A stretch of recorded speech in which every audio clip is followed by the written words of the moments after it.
अज़ीज़ान मोहतरम, आज का दिन सन 1426 हिजरी का पहला दिन है। इस हिजरी साल के पहले दिन में एक बार फिर हम अपने तजदीद अहद के लिए जमा हुए हैं। ये हमारा इज्तिमा, ये हमारा जमा होना, फर्श अज़ा पर आकर बैठ जाना, ये ऐलान है आले मोहम्मद से वफादारी का।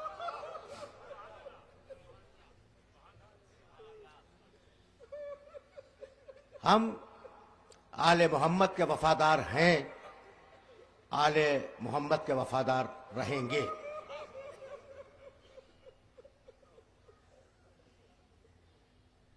हमने दुनिया इस बात को बखूबी जान ले कि हमने आले मोहम्मद ही को अपना वाहिद सहारा और आसरा समझा है, और इसलिए समझा है कि कोई भी क़यामत में बख्शवाने की जिम्मेदारी नहीं लेता सिवाय आले मोहम्मद के।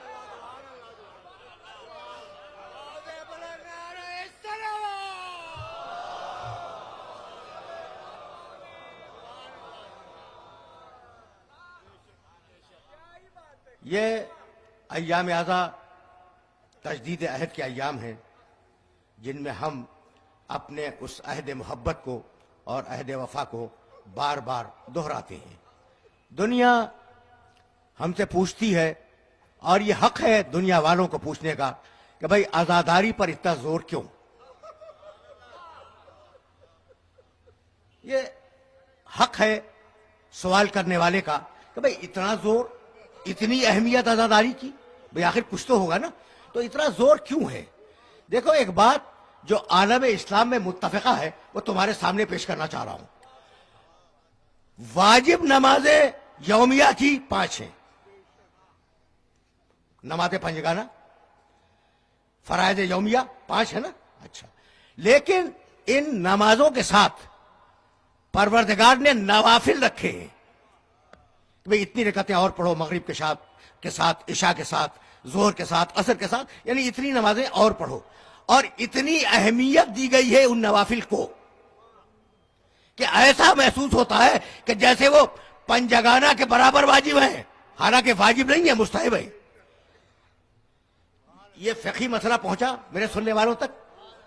देखो, नमाज़े पंजगाना वाजिब है, नवाफिल वाजिब नहीं है, लेकिन नवाफिल पर जोर इसलिए दिया गया कि शैतान कहीं फराइद यौमिया पे हमला न कर दे।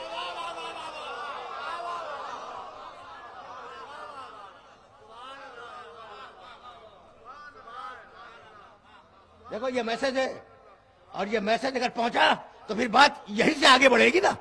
यानी जोर दिया गया मुस्तहब नमाजों पर कि शैतान को यहीं रोक लो, कहीं ऐसा ना हो कि वो वाजिब नमाज पे हमला कर दे।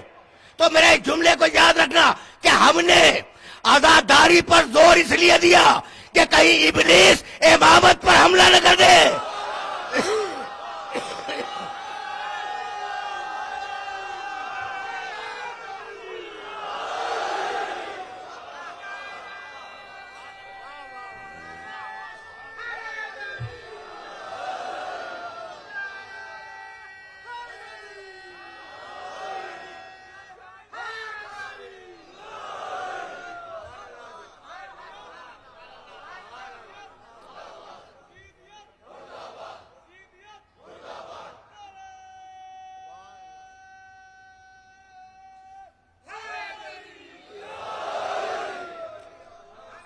तो अब मेरे इस जुमले को याद रखना कि ये आज़ादारी, ये हमारे जुलूस, ये हमारे नौहे, ये हमारा मातम, ये सब कुछ तजदीद अहद है और ऐलान वफादारी है।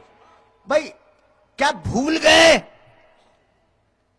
जवाब दे रहा हूं उन्हें जो कहते हैं कि इस आज़ादारी का फायदा क्या है। और इस आजादारी पर अहमियत इतनी ज्यादा क्यों दी, इस आजादारी को अहमियत इतनी ज्यादा क्यों दी जाती है? भाई एक बेटी ने अपने बाप से पूछा था कि बाबा जब मेरा बेटा कत्ल किया जाएगा तो रोएगा कौन?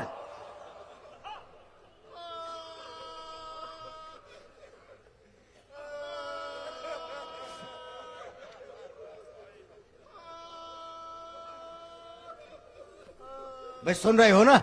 ये रोना उसी सवाल का जवाब है। हमारा रोना, भाई याद है ना फातिमा जहरा ने अपने बाबा रसूल अल्लाह से पूछा था कि बाबा जब भूखा प्यासा मेरा बेटा कत्ल कर दिया जाएगा तो रोएगा कौन? बीबी को तड़प थी कि उसके बेटे पर कुछ रोने वाले पैदा हो जाएं।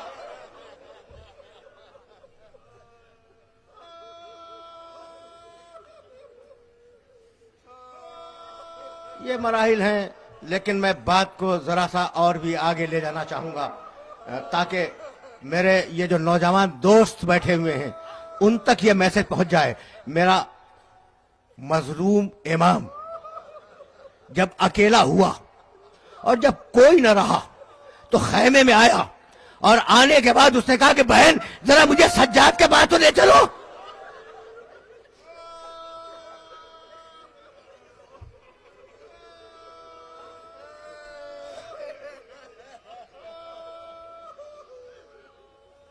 मैं देखना हम रोते क्यों हैं, हम जुलूस क्यों निकालते हैं, हम मातम क्यों करते हैं? मसला तो यही है ना।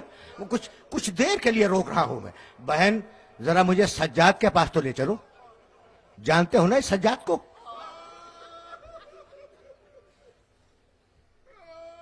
सज्जाद आशूर के दिन गश में थे और तुम्हें सबब मालूम है कि गश क्यों आया? 9 मुहर्रम की असर थी। ये जुमले भी सुन लो, ये जुमले तुम्हारे काम आ जाएंगे। 9 मुहर्रम की शाम थी। सज्जाद अपने खैमे के सामने बैठे हुए थे। हुसैन के एक दोस्त आए और कहा सज्जाद तुम्हें कुछ मालूम है कि ये सारी फौजें क्यों जमा हुई हैं? कहा तुम बतलाओ। कहा इसलिए जमा हुई हैं कि ये तुम्हारे बाप के खून की प्यासी हैं। सज्जाद कांपने लगे। कहा मेरी जिंदगी में?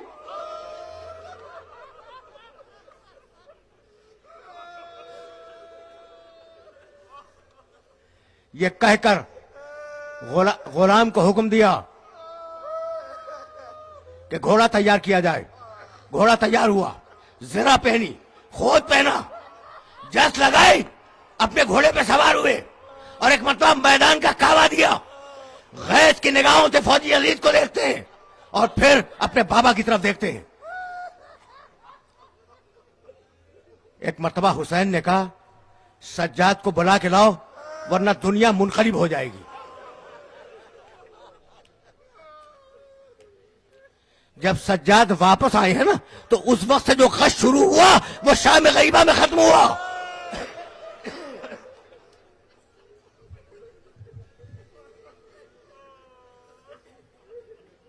सुनते जाओ, चंद जुमले अर्ज करना चाह रहा हूं मैं और इन्हीं चंद जुमलों में उस सवाल का जवाब होगा।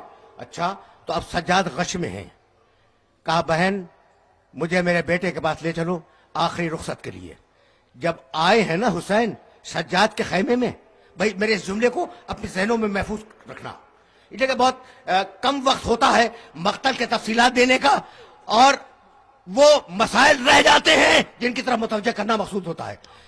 ज़ैनब चली, हुसैन चले, दोनों को सज्जाद के खैमे में दाखिल होना है।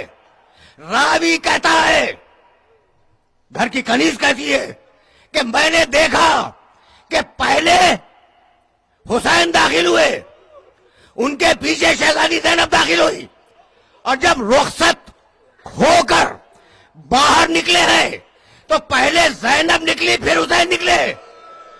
जब जा रहे थे तो क़यादत हुसैन के पास थी, जब आ रहे थे तो क़यादत ज़ैनब को दे दी, इमामत सज्जाद को दे दी।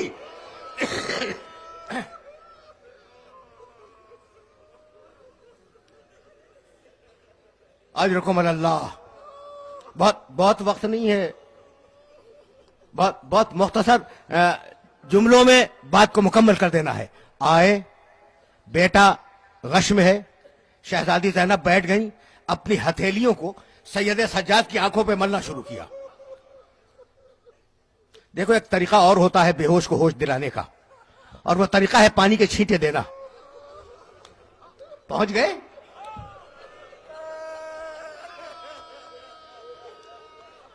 प्यासी बीवी पानी कहां से लाए? हथेलियों से सज्जाद के चेहरे को मला। सज्जाद ने आंखें खोली, कहा फूफी अम्मा क्या बात है? कहा तेरे बाबा आए हैं बेटे, तेरे बाबा आए हैं। कोहनियों के बल उठना चाहा। हुसैन ने सीने पर हाथ रख दिया, कहा बेटे लेटे रहो। कहा बाबा आप तो जब आते थे चचा अब्बास साथ होते थे, भैया अकबर साथ होते थे, कासिम और मोहम्मद ये आपके साथ होते थे। कहा बेटे ये सब चले गए, दुनिया में अब कोई नहीं है। कहा बाबा आप अकेले हैं? कहा हाँ बेटा मैं अकेला हूं। बस ये सुनना था कि फिर कोहनियों पे जोर दिया। उठना चाहा, शहजादी ज़ैनब ने सीने पर हाथ रख दिया, कहा फूफी अम्मा न रोके, मेरा बाबा अकेला हो गया।